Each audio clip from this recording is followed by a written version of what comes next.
My mom just got deported. My mom just got deported.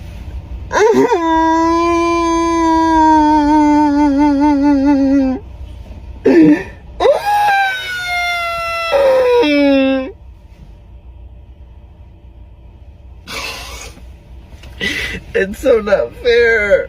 It's so not fair. She's literally not a criminal. Like, she's literally just paid her taxes. She's literally just...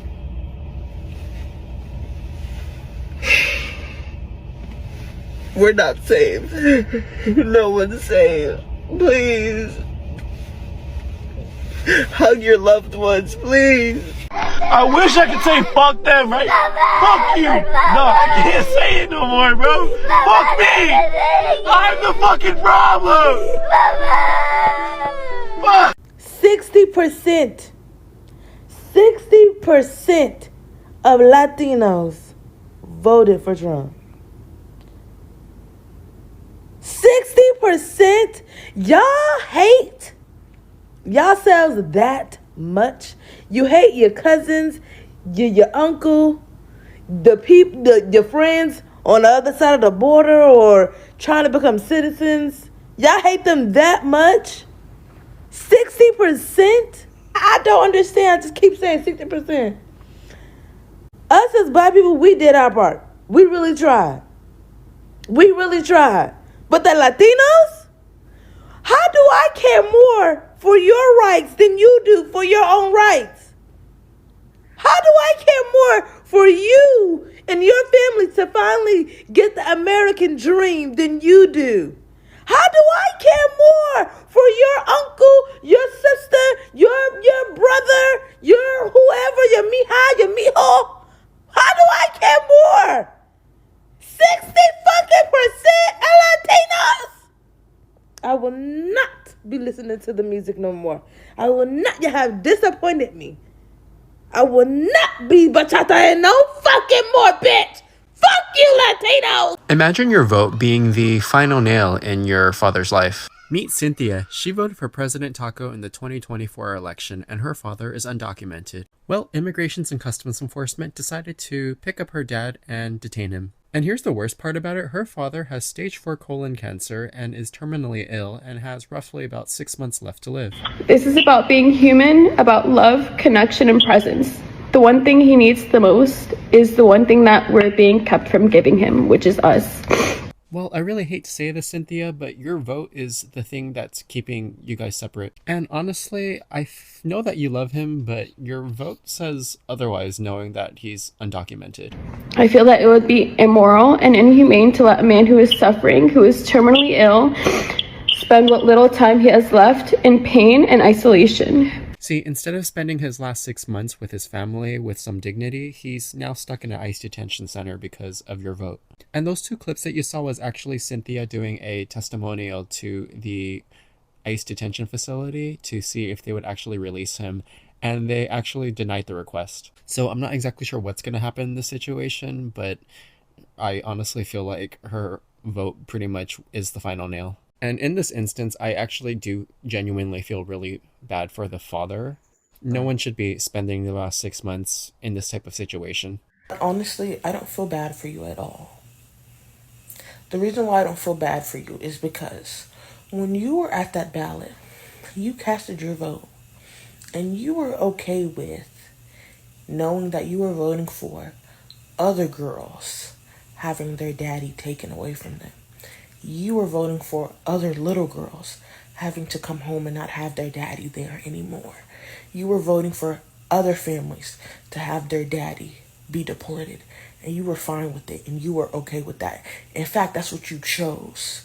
That's what you use your American right to choose, and you were fine with choosing that for other people. But the only reason why you're even having some type of remorse or sympathy is because it happened to you when you never thought it would. So I feel like you and your daddy just need to download WhatsApp.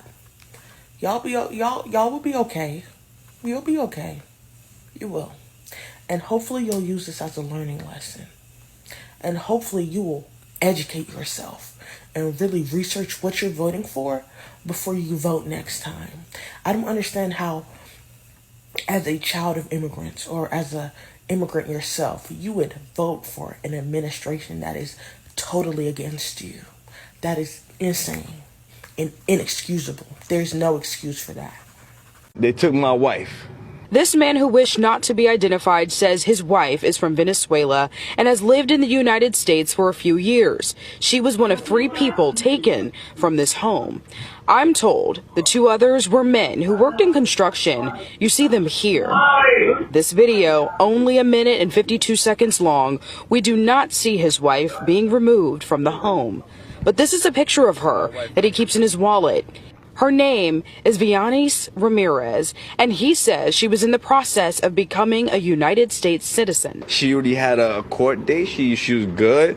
Everything's good. He just came in and snatched her. These are pictures from the Department of Homeland Security detaining other undocumented men and women in Broward County. It's despicable what they're doing right now.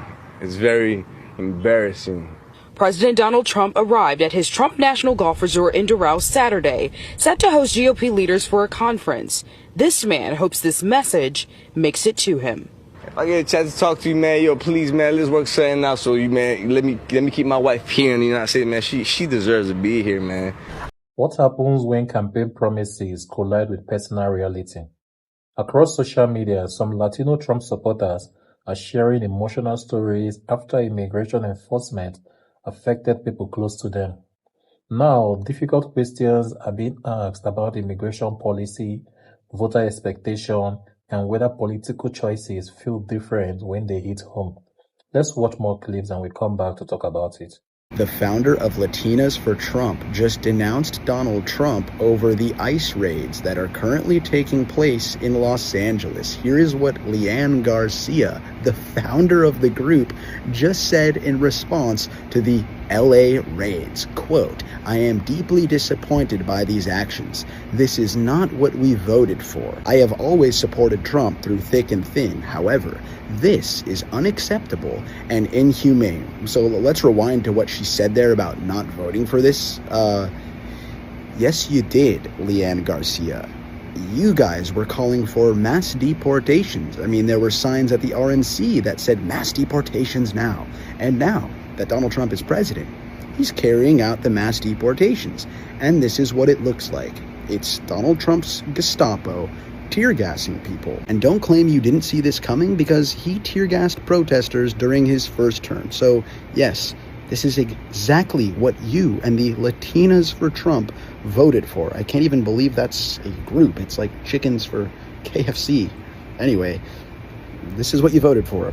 Let's talk about Latinos for Trump for a second, and I've been meaning to make this video for a while. As many of you may know, right now Latinos for Trump are currently in the FO phase of FAFO. From the spouses of Trump supporters being detained by ICE, to Latinos for Trump being pulled over by ICE, to Cubans and Venezuelans being banned from entering the US despite overwhelmingly supporting and voting for Donald Trump. If you have a Latino for Trump in your family, whether it's your mom, dad, brother, sister, cousin, aunt, or uncle, stop talking to them. Just completely outcast them from your life. Let them go to that group of people that they're so desperately trying to assimilate to. Let them try to fit in. Because one thing about Latinos for Trump is that they put assimilation and subservience over their own dignity. And you don't want that rubbing off on you. Because remember, guys, no matter how hard they try to assimilate, no matter how desperately they try to fit in, no matter how badly they want to be accepted, no matter how many MAGA hats they wear, no matter how many Trump rallies they go to, they will never be seen as the same. And I've always said they're going to find that out the hard way, and it looks like it's already happening. But anyways, if you have a Trump supporter in your family, let them go, let them fend for themselves, let them assimilate. But anyways. Politics often feel personal only when it becomes personal. Immigration has been one of the defining issues in American politics for years.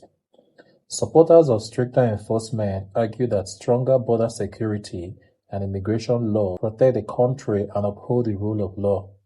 Critics argue that aggressive enforcement can separate families, disrupt communities, and affect people with deep ties to the United States. That's why stories like the ones featured in today's video have sparked so much debate.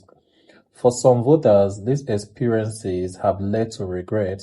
Others say they still support the policies because they believe the long-term goals outweigh the personal cost. The bigger question isn't just who someone voted for, it's whether voters fully understood how policies could affect their own families, neighbors, and communities. Every election has consequences, and those consequences rarely impact only one group. They eventually reach businesses, schools, workplaces, and families across the country. Whether you support stricter immigration enforcement or believe the system needs major reform, one thing is clear: informed voters make stronger democracies. What do you think? Should voters be judged by the promises they believe or by the real-world outcomes of the policies they supported? Let me know your thoughts in the comments. And before you go, do well to like and subscribe to my channel. I'll see you in the next.